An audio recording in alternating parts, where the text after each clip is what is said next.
ಇವತ್ತು ಏನು ಬೆಳಗಾವಿ ಜಿಲ್ಲೆಯ ಮೂಡಲಗಿ ನಗರದಲ್ಲಿ ಇವತ್ತು ಮೂಡಲಗಿ ನಗರದಲ್ಲಿ ಏನು ಒಂದು ಕುಟುಂಬನ ಬೀದಿಗೆ ಬರುವಂತ ಒಂದು ವ್ಯವಸ್ಥೆ ಆಗಿದೆ. ಇಲ್ಲಿ ನೋಡ್ತಾ ಬಂದು ಹೆಂಗಿದೆ ನೋಡಿ, ಈ ಚಿತ್ರಣ ಎಲ್ಲ ತೋರಿಸ್ತಾ ಹೋಗ್ತೀನಿ ನಾನು. ಈ ಮೂಡಲಗಿಯ ಏನು ಪೊಲೀಸ್ ಠಾಣೆ ಇದೆಯಲ್ಲ, ಪೊಲೀಸ್ ಠಾಣೆಯಿಂದ ಸುಮಾರು ಒಂದು 50 ಮೀಟರ್ನಲ್ಲಿ ಇಂತಹ ಒಂದು ನೀಚ ಕೃತ್ಯವನ್ನು ನಡೆದಿರ್ತಕ್ಕಂಥ ಒಂದು ದೃಶ್ಯಾವಳಿಗಳನ್ನ ತೋರಿಸ್ತಾ ಹೋಗ್ತೀನಿ ನಿಮಗೆ. ನೋಡ್ತಿರೋ ಬೀದಿ ಮೇಲೆ, ಅದು ರಸ್ತೆ ಬೀದಿ ಮೇಲೆ ಅವರೆಲ್ಲ ಇವತ್ತು ಏನು ಈ ಅಡಿಗೆ ಸಾಮಗ್ರಿಗಳು ನೋಡ್ತಿರ್ಬೋದು, ಇದೆಲ್ಲ ಬೀದಿ ಮೇಲೆ ಇಟ್ಕೊಂಡು ಇವತ್ತು ಬದುಕುವಂತ ಸ್ಥಿತಿ ಏನು ಇವತ್ತು ಮೂಡಲಗಿಯಲ್ಲಿ ಒಂದು ನೀಚ ಕೃತ್ಯ ನಡೆದಿದೆ. ಈ ಕೃತ್ಯವನ್ನು ನೋಡ್ತಿರ್ಬೋದು, ಈ ಇರುವಂತ ವಾಸಿರುವಂತ ಮನೆಯನ್ನ ಇವತ್ತು ಸಂಪೂರ್ಣವಾಗಿ ಅದನ್ನೆಲ್ಲ ನಾಶಪಡಿಸಿಬಿಟ್ಟು ಇವತ್ತೇನು ಒಂದು ನೀಚ ಕೃತ್ಯವನ್ನು ಎಸಗಿದಾರೋ ಆ ಕುಟುಂಬವನ್ನು ಕೂಡ ನಾನು ತೋರಿಸ್ತಾ ಹೋಗ್ತಾ ಇದ್ದೀನಿ ನಿಮಗೆ. ಆ ಕುಟುಂಬ ಎಲ್ಲ ನೋಡ್ತಿರ್ಬೋದು, ಕಣ್ಣೀರ ಒಂದು ಅವರ ಒಂದು ಏನು ಕಣ್ಣೀರದ ಆಕ್ರೋಶ ಮುಗಿಲು ಮುಟ್ಟಿದೆ. ಆದರೂ ಸಹಿತ ಇಂತಹ ಒಂದು ನೀಚ ಕೃತ್ಯವನ್ನು ಎಸಗಿರುವುದು ಈ ಮೂಡಲಗಿ ನಗರದಲ್ಲಿ ನಿಜಕ್ಕೂ ಇದು ಒಂದು ಅಮಾಯಕರಾದ ಒಂದು ಪ್ರಾಣ ತೆಗೆಯುವಂತ ಒಂದು ಘಟನೆ ಕೂಡ ಅವರೆಲ್ಲ ಇವತ್ತು ಎಲ್ಲ ಇಲ್ಲಿನ ಕುಟುಂಬಸ್ಥರು ಇವತ್ತು ಆರೋಪಗಳನ್ನು ಮಾಡ್ತಾ ಇದ್ದಾರೆ. ಇವತ್ತು ತೋರಿಸ್ತಾ ನೋಡ್ತಿರ್ಬೋದು, ಎಲ್ಲ ಸಾಮಗ್ರಿಗಳು ನೋಡಿ ಎಲ್ಲ ಬೀದಿಗೆ ಬಂದ್ಬಿಟ್ಟಿದೆ. ಪ್ರತಿಯೊಂದು ಅವರ ಮನೆಯಲ್ಲಿರ್ತಕ್ಕಂಥ ಎಲ್ಲ ವಸ್ತುಗಳು ಕೂಡ ಬೀದಿಗೆ ಬಂದಿದೆ. ಅವರ ವಾಸವಿರುವಂಥ ಒಂದು ಸ್ಥಳದ ಮನೆ ಇದು. ಈ ಮನೆಯನ್ನು ಸಂಪೂರ್ಣವಾಗಿ ಧ್ವಂಸ ಮಾಡಿದ್ದಾರೆ. ಇಲ್ಲಿ ನೋಡ್ತಿರ್ಬೋದು, ಇದೆಲ್ಲ ಮನೆ ಅವ್ರದ್ದು. ಇದೇ ಮನೆಯಲ್ಲೇ ವಾಸಿರುವಂಥ ಕುಟುಂಬ ಅದು. ಈ ಮನೆಯನ್ನು ಸಂಪೂರ್ಣವಾಗಿ ಇವತ್ತೇನು ಈ ಮನೆಯನ್ನು ಪೂರ್ಣವಾಗಿ ನಾಶಗೊಳಿಸಿದ್ದಾರೆ. ಅದು JCB ಯಿಂದ ಸುಮಾರು 1.5 ಗಂಟೆಗೆ ಹಾಡು ಹಗಲಲ್ಲೇ ಇಂಥ ಒಂದು ನೀಚ ಕೃತ್ಯವನ್ನು ಎಸಗಿದಿರತಕ್ಕಂಥದ್ದು. ನೋಡ್ತಿರ್ಬೋದು ಹೆಂಗಿದೆ ಅಂತ ನೋಡಿ. ಇದರಲ್ಲಿ ಎಲ್ಲ ಸಣ್ಣ ಮಕ್ಕಳ ಜೊತೆಗೆ ಇವತ್ತು ಅಜ್ಜಿಯ ಜೊತೆಗೆ ಇವತ್ತು ತಾಯಂದಿರು ಕೂಡ ಇಲ್ಲಿ ಈ ಬೀದಿ ಮೇಲೆ ಕೂತಿರ್ತಕ್ಕಂಥ ಒಂದು ದೃಶ್ಯಾವಳಿಗಳು ಕೂಡ ನೋಡ್ತಿರ್ಬೋದು ನೀವು. ಈ ಬೀದಿ ಮೇಲೆ ಆ ತಾಯಂದಿರು ಏನು ಹೇಳ್ತಾರೆ ಅಂತ ಕೇಳಿ ನೋಡೋಣ. ಅಕ್ಕಡೆ ಏನಾಯ್ತ್ರಿ, ಇದು ಹೆಂಗ್ ಕೆಡಿದ್ರಿ? ನಾವು ಕೆಡಬೇಡ್ರಿ ಅಂದಿವ್ರಿ. ಇಲ್ಲ ನೀವು ಒಟ್ಟು ತೆಗಿಯಬೇಕ, ನೀವು ಒಟ್ಟ ನಮ್ಗೆ ಮಾತು ಕೇಳಿಲ್ಲ, ನೀವು ತೆಗಿಯಬೇಕ, ನಾವು 15 ವರ್ಷದಿಂದ ಮಾಡ್ಕೊತ ಬಂದಿವಿ ಅಂತ ಹೇಳಿರಿ. ಅಂದವ್ರನ್ನ ಬಡ ಬಡಗಿತ್ತು ಒಂದು ಬಡಿಯಾಕ ಐತಿರಿ. ಆಟ ನಿಂತೀವ್ರಿ, ಆಟ ನಿಂತರು ಆ ಕಡೆ ಜಗ್ಕೊಂಡ್ರಿ. ಜಗ್ಕೊಂಡ್ ಕೇಸಿಂದ್ರಿ ಇದು BCP ತಗೊಂಡ್ರಿ. BCPಗೆ ಆಟ ಮಕ್ಕಳು ಹಾಕೋತ್ರಿ. ಇವ್ರ ಬಿಟ್ಟುಕೊಟ್ಟು ನಮ್ನ ಪೊಲೀಸ್ ಸ್ಟೇಷನ್ ಕರ್ಕೊಂಡು ಹಾರ್ರಿ. ಅವ್ರನ್ನ ಖಾಲಿ ಸ್ಟೇಷನ್ದಾಗ ಹೋಗಿ ಕುಣಿಸಿರ್ರಿ ಸರ. ನಮ್ನ ಹೊಳ್ಳಿ ನಾವು ಅಲ್ಲಿಂದ ಬರ್ಗುಡ್ದ ಇದನ್ನ ಕೇಳಿವ್ರಿ. ಎಸ್ಕಿ ಹಿರೇಮಠ ಸ್ವಾಮಿಗಳ್ರಿ, ಮತ್ತು ಸ್ವಾಮಿ ಮಾಕ್ರಿ ಅಪ್ಪ ಸಾಬ ಹೊಸ್ತಿ ಅಪ್ಪ ಸಾಬನ ಕಟಾರಿ ಮುಂದ್ರಿ ಅಪ್ಪ ಸಾಬ್ ಕಕ್ಕನ ಮಗ ರೀ. ಒಂದು 10-12 ಹುಡುಗರ್ರಿ ಕಿಡಿವ್ಯಾರ್ರಿ ಸರ. ಇದ್ರ ಬಗ್ಗೆ ಪ್ರಕರಣ ಏನೋ ದಾಖಲೆ ಕೋರ್ಟ್ನಾಗ ಏನೋ ತನಿಖೆ ನಡೀತಾ ಇತ್ತು, ಆದ್ರೂ ಮಾಡಿದಾರಲ್ಲ. ಕೇಸ್ ಐತ್ರಿ ಸರ. ಕೇಸ್ ಇರಾಕಾಗ್ಲೇ ಮಾಡಿದಾರ ಸರ್. ನಿಮ್ಗೆ ಯಾರಾದ್ರೂ ಏನೋ ನೋಟಿಸ್ ಅಂತ ಕೊಟ್ಟಿದ್ರೆ ಮನಿ ಬಿಡ್ರಿ ಅಂತ ಹೇಳಿ, ಮನಿ ತೆಗಿರಿ ಅಂತ ಹೇಳಿ? ಇಲ್ರಿ ಸರ್, ಏನೂ ಇಲ್ರಿ. ಅವರ ದಬ್ಬಾಳಿಕೆಯಿಂದ ಮಾಡಿದಾರೆ. ಮಾಡ್ಯಾರ ಸರ್. ಇನ್ನ ಸ್ಪ್ರೇ ಬಂದ್ ಬೀಳ್ತೈತೆ ದಬ್ಬಾಳಿಕೆ ಮಾಡ್ಯಾರ ಸರ್. ದಬ್ಬಾಳಿಕೆಯಿಂದ ಈ ಮನಿ ಕೆಡವಿದಾರೆ. ಈಗ ಯಾವಾಗಿಂದ ಇಲ್ಲಿ ಬೀದಿ ಮೇಲೆ ಕೂತೀರಿ ನೀವು? ನಾವು ನಿನ್ನೆ ಸುಮಾರು 1 ಗಂಟೆದಿಂದ ಹಿಡಿದ್ರಿ ಇವತ್ತುವರೆಗೆ ಕೂತಿದ್ವಿ. ಬೀದಿ ಮೇಲೆ ಇದಾರೆ. ಬೀದಿ ಮ್ಯಾಗ ಅದೀವ್ರಿ. ವಸ್ತು ಎಲ್ಲಿ ಮಾಡಿದ್ರಿ? ಇಲ್ಲೇ ಮಾಡಿದ್ರೆ ಇಲ್ಲೇ ಮಾಡಿವ್ರಿ ಸರ್. ಇಲ್ಲೇ ವಸ್ತು ಮಾಡಿದ್ರಿ ಬೀದಿ ಒಳಗನ. ಈ ಮಕ್ಕಳ ಹತ್ರ ಎಲ್ಲ ಇಟ್ಕೊಂಡು ಹಿಂಗೆ ವಸ್ತು ಇದಿರಲ್ಲ, ಈಗ ನೋಡಿದ ಮ್ಯಾಗದು ಏನಾದ್ರು ಅವ್ರ ಕನಿಕರ ಅನ್ನೋದು ಬರಲಿಲ್ಲ ಹೆಂಗ ಅಂತ ಏನು ಹೇಳ್ತಾ ಇಲ್ಲ? ಅವ್ರು ಯಾರು ಬಂದಿಲ್ಲ? ಇಲಾಖೆ ಅವ್ರು ಯಾರಾದ್ರೂ ಬಂದಿದ್ರೆ ಏನು ಸೆಕ್ಯೂರಿಟಿ ಕೊಟ್ರೆ ನಿಮ್ಗೆ? ಏನು ಇಲ್ರಿ. ಪೊಲೀಸರು ಬಂದಿರ್ರಿ? ಈಗ ಊಟದ ಜೊತೆ ಹೆಂಗ್ ಮಾಡ್ತಾ ಇದ್ರಿ ನೀವು? ಇಲ್ಲಿ ಏನ್ ಮಾಡ್ತೀರಿ? ಮಂದಿ ತಂದು ಕೊಡಾಕತ್ತಿತ್ರಿ ಸರ್. ಮಂದಿ ತಂದು ಕೊಡುದು, ಆಗಿ ತಂದು ಕೊಡುದು, ಊಟಕ್ಕೆ ಹಾಕಿ ತಂದು ಕೊಡುದು ಮಾಡಾಕತ್ತಿತ್ರಿ. ಮಂದಿನ ಮಾಡ್ತಾರಲ್ಲ ಇಲ್ಲಿ? ಅವ್ರೇನ್ ಮಾಡಿಲ್ರಿ? ಮಾಡ್ಯಾರ್ರಿ ಎಲ್ಲಲ್ಲ. ಈಗ ಜಾಗ ಕೆಡಿಯುದವ್ರು ಏನು ಬಂದಿಲ್ರಿ, ನಮ್ಗೇನು ಕೊಟ್ಟಿಲ್ಲ. ಕೆಡಿಯುದವ್ರು ನಿಮ್ಮ ಮಳಲು ಏನು ಕೇಳ್ತಾ ಇಲ್ಲ? ಅವ್ರ ಮೇಲೆ FIR ಅಂತ ಮಾಡಿದ್ರಿ? ಈಗ FIR ಆಗೈತ್ರಿ? ಪೊಲೀಸ್ ಇಲಾಖೆ ಅವ್ರು ಅರೆಸ್ಟ್ ಮಾಡಿದಾರ ಅಥವಾ ಇಲ್ಲ? ಇನ್ನ ಅರೆಸ್ಟ್ ಮಾಡಿಲ್ರಿ? ಅವ್ರನ್ನ ಹೆಂಗ್ರಿ ಮತ್ತೀಗ ಅವ್ರು ಅರೆಸ್ಟ್ ಮಾಡ್ಬೇಕಂದ್ರೆ ಏನು ನಿಮ್ಮ ಮಳಲು ಏನ್ರಿ? ಅರೆಸ್ಟ್ ಮಾಡ್ಬೇಕ್ರಿ? ಏನು ಈ ಬೀದಿ ಮೇಲಿರುವಂತ ತಾಯಿ ಮಾತನ್ನು ಕೇಳಿದ್ರಿ ನೀವು? ಆ ಇಲಾಖೆಯವರು ಕೂಡ ಅವ್ರ ಸಪೋರ್ಟ್ ಕಟ್ಟಿ ಮಾತಾಡ್ತಾ ಇದ್ದಾರೆ. ಅವ್ರಿಗೇನೋ ರಾಜಕೀಯ ಒಂದು ಬೆಂಬಲ ಇರ್ಬೋದು ಅನ್ನುವಂತ ಒಂದು ಮಾತುಗಳನ್ನು ಕೂಡ ಆ ತಾಯಿ ಹೇಳ್ತಾ ಇದ್ದಾರೆ. ಯಾಕಂತ ಕೇಳಿದ್ರೆ ಇಲ್ಲಿವರೆಗೂ ಅರೆಸ್ಟ್ ಆಗಿಲ್ಲ ಅವ್ರು. ಯಾಕಂದ್ರೆ ಬೀದಿ ಮೇಲೆ ನಾವು ಇವತ್ತು ನಿನ್ನಿನ ಹೊತ್ತು ಕಳೆದೋಯ್ತು. ಇವತ್ತು ಕೂಡ ಈ ಗಂಟೆಗಿಂತ ಮೊದಲಿಗೆ ಅವರು ಇವಾಗ 3 ಗಂಟೆ ಟೈಮ್ ಹೋಗಿದೆ, 1.5 ಗಂಟೆಗಿಂತ ಮೊದಲಿಗೆ ಕೆಡವಿರ್ತಕ್ಕಂಥದ್ದು. ಆದರೂ ಇಲ್ಲಿವರೆಗೆ ಅವರು ಅರೆಸ್ಟ್ ಮಾಡುವಂತ ಪ್ರಯತ್ನ ಕೂಡ ಇಲಾಖೆಯವರು ಮಾಡಿಲ್ಲ. ಈ ಏನು ಬೆಳಗಾವಿ ಜಿಲ್ಲೆಯಲ್ಲಿ ಉತ್ತರ ಕರ್ನಾಟಕದ ಇವತ್ತೇನು ಅಧಿವೇಶನ ಕೂಡ ಸ್ಟಾರ್ಟ್ ಆಗಿದೆ. ರಾಜ್ಯದ ಮೂಲೆಯಿಂದ ಎಲ್ಲ ಅಧಿಕಾರಿಗಳು ಇವತ್ತು ಬೆಳಗಾವಿಯಲ್ಲಿ ಟೆಂಟ್ ಹೊಡೆದು ಸಹಿತ ಬೆಳಗಾವಿ ಜಿಲ್ಲೆಯಲ್ಲಿ ಇಂಥ ಒಂದು ನೀಚ ಕೃತ್ಯ ನಡೀತಾ ಇದೆ ಅಂತಂದ್ರೆ ಇದು ಯಾವ ಸರ್ಕಾರ ಯಾವ ರೀತಿ ಯಾಕಡೆಗೆ ಸಾಕ್ತಾ ಇದೆ ಅನ್ನೋದು ಕೂಡ ಇಲ್ಲಿನ ಜನರ ಒಂದು ಪ್ರಶ್ನೆಗಳು ಕೂಡ ಆಗ್ತಾ ಇದೆ. ಅದ್ರ ಜೊತೆಗೆ ಇವತ್ತೇನು ಈ ಮನೆ ಮಾಲಕ ಕೂಡ ಏನ್ ಹೇಳ್ತಾ ಅದಕ್ಕೆ ನೋಡೋಣ. ಮನೆ ಮಾಲಕನ ಮಾತಾಡ್ಸೋದು ಪ್ರಯತ್ನ ಮಾಡ್ತಾ ಇದೀವಿ. ಅಣ್ಣವ್ರೆ, ಇಲ್ಲಿ ಯಾವಾಗ ಕೇಳಿದ್ರಿ ಅದನ್ರಿ? ಸರ್ ಇದು ನಿನ್ನೆ 1-1:30 2 ಗಂಟೆ ತನಕ 1:30 2 ಗಂಟೆ ಕೇಳಿದಾರೆ. ನಾವು ಅಲ್ಲಿ ಪೊಲೀಸ್ ಹೇಳ್ಬೇಕಂತ ಮಾಡಿವ್ರಿ. ಅಲ್ಲಿ ಇದ್ರಕ್ಕೆಲ್ಲ ಡಬಲ್ 1 2 ಫೋನ್ ಹಚ್ಚಿದ್ವಿ. ಅವ್ರ ಬಂದ್ರೆ ಪೇಪರ್ಸ್ ತೊಗೊಂಡು ಅಲ್ಲಿ ಸ್ಟೇಷನ್ ಕರೆದ್ರು ನಮ್ಮನ್ನ.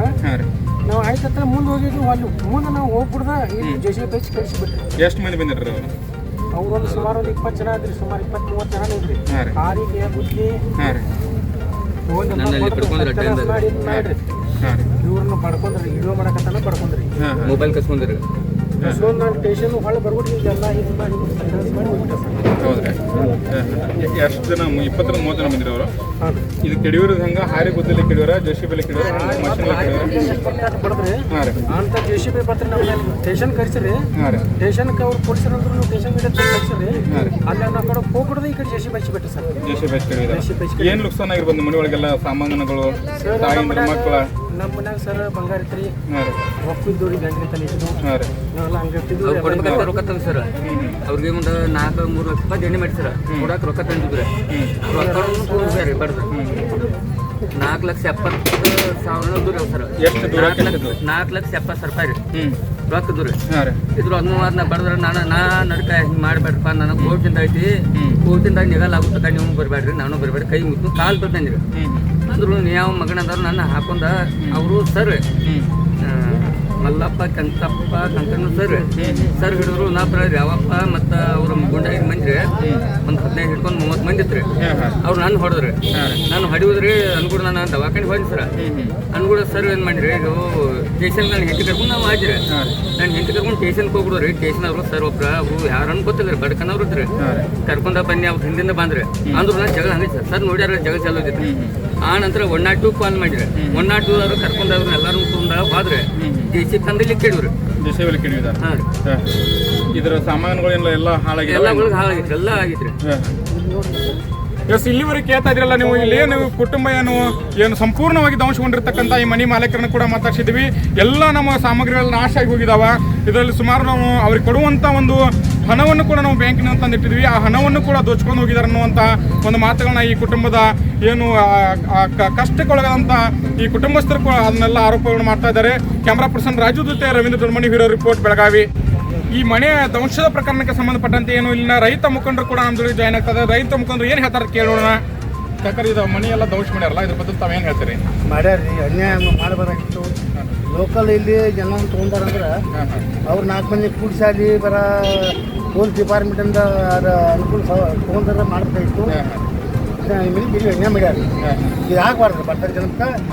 ಅದಕ್ಕೆ ನೀವು ಸರ್ಕಾರ ಏನು ಬಂತು ಸರ್ಕಾರ ಅಂತ ಮಾಡೋದು ಅದು ನೋಡೋಣ ಅಂತ.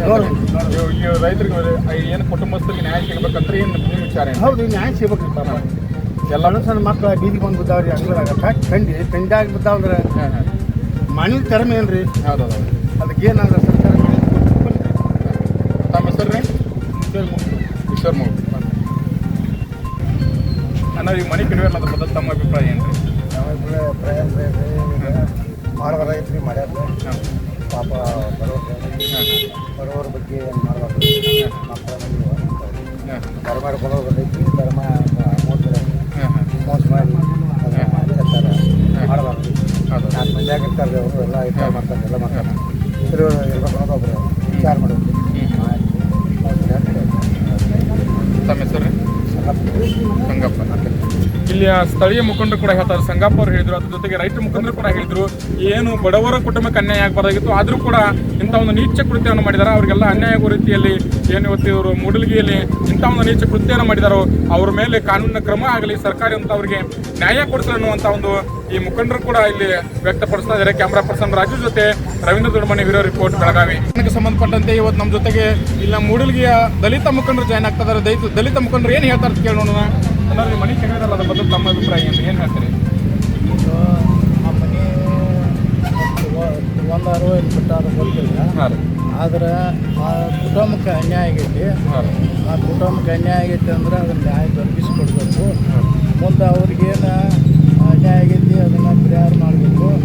ಇಲ್ಲಿ ಕೋರ್ಟ್ನ್ಯಾಗ ಕೇಸ್ ಇರಾಕಾಗಲಿ, ಇನ್ನು ಕೋರ್ಟ್ನ್ಯಾಗ ಕೇಸ್ ಐತಿ. ಅದು ಕೇಸ್ ಇರಾಕಾಗಲಿ, ಅವರು ಇನ್ನು ಕೋರ್ಟ್ದಿಂದ ಆದೇಶ ತೊಗೊಂಡು ಬಂದು ಪೊಲೀಸರಿಗೆ ಹಚ್ಚಿ ಅದನ್ನು ಬಿಡಿಸ್ಬೇಕಾಗಿತ್ತು ಈ ಕೆಲಸ. ಈಗ ಅದು ಏನೂ ಇಲ್ಲದ ಕೋರ್ಟ್ ಆದೇಶದಿಂದ ಅದನ್ನು ಮನೆ ಕೆಡವ್ಯಾರು, ಅದು ನಾವು ಖಂಡನೆ ಮಾಡ್ತೇವೆ. ಈಗ ಏನೈತಿ, ಅವು ಪಾಪ ಪೊಲೀಸರಿಗೆ ಫೋನ್ ಹಚ್ಚಾರ, ಆದರೂ ಅವ್ರ ಬರೋಟಿಗೆ ಪೊಲೀಸರು ಬರೋಟಿಗೆ ಅದನ್ನು ಮನೆ ಕೆಡವಿ ಎಲ್ಲ ಹಿಂಗೆಲ್ಲ ಮಾಡ್ಯಾರು. ಪಾಪ ಅವರ ಸಣ್ಣ ಮಕ್ಕಳದಾವು, ಅವ ಬೀದಿಗೆ ಬಂದಾವು. ಈಗ ಕುಟುಂಬದ ಪರವಾಗಿ ತಮ್ಮ ಸಂಘಟನೆಯಿಂದ ಏನಾದ್ರು ಹೋರಾಟ ಏನಾದ್ರು ಇದಕ್ಕೆ ಪರಿಹಾರ ಏನಾರ ಅವರು ನ್ಯಾಯ ದೊರಕಿಸಿಕೊಡದ ಹೋದಲ್ಲಿ ನಾವು ಸಂಘಟನೆಯಿಂದ ನಾವು ಉಗ್ರವಾಗಿ ಹೋರಾಟವನ್ನು ಮಾಡ್ತೇವೆ. ಇದನ್ನು ಮಾಡ್ಯಾರಲ್ಲ ಅದಕ್ಕೆ ನಾವು ಖಂಡನೆ ಮಾಡ್ತು. ಅದಕ್ಕೆ ನ್ಯಾಯ ಸಿಗಬೇಕು. ಅವ್ರು ಏನೋ ಮಾಡೋದಿದ್ರೆ ಕೋರ್ಟ್ ಆದೇಶ ತಗೊಂಡ ಕೇಸಿಂದ ಅವ್ರನ್ನ ಬಿಡಿಸ್ಬೇಕು. ಅಲ್ಲಿವರೆಗೆ ಅವ್ರು ಇಲ್ಲಿ ಇರ್ಬೇಕು.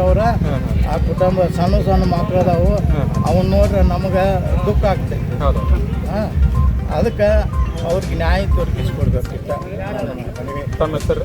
ಶಾಬಪ್ಪ ಸಣ್ಣಕ್ಕೆ, DSS ಜಿಲ್ಲಾ ಸಂಘಟನಾ ಸಂಚಾಲಕರು.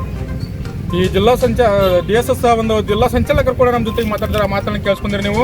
ಏನು ಕೋರ್ಟ್ನ ಆದೇಶ ಇರಲಾರದೆ, ಕೋರ್ಟ್ನಿಂದ ಯಾವುದೇ ಒಬ್ಬ ವ್ಯಕ್ತಿ ಬರಲಾರದೆ ಈ ಮನೆಯನ್ನು ಧ್ವಂಸ ಮಾಡಿದಾರ, ಇದು ಗುಂಡಾಗರ್ದಿ ಮಾಡಿದಾರ ಅನ್ನುವಂಥ ಒಂದು ಅವರ ಒಂದು ಅಭಿಪ್ರಾಯವನ್ನು ವ್ಯಕ್ತಪಡಿಸಿದ್ದಾರೆ ಸಾಬುನವರು ಕೂಡ ಇಲ್ಲಿ.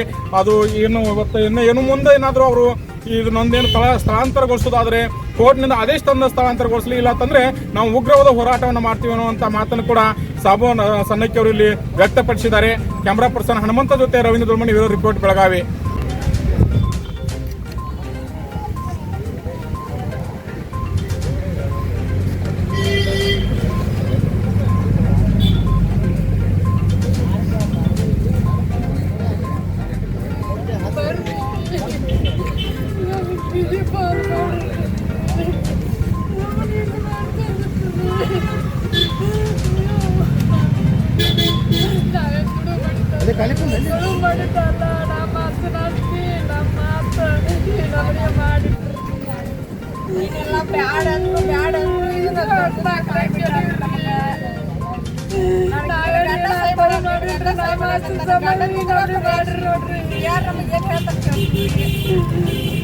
ಮತ್ತೇನೆಲ್ಲ ಬರೀ ನಮ್ಮ ಮ್ಯಾಲ ದೌರ್ಜನ್ಯನ ಮಾಡ್ಯಾರ್ರಿ. ರೊಕ್ಕ ಕೊಡ್ತು ಅಂತ ಹಿಂದಾಡ್ಸಿ ಲಾಸ್ಟಿಗೆ ಒಂದು ರೊಕ್ಕ ಕೊಡುತ್ತೆ, ಇದು ದೌರ್ಜನ್ಯ ಮಾಡ್ಯಾರ.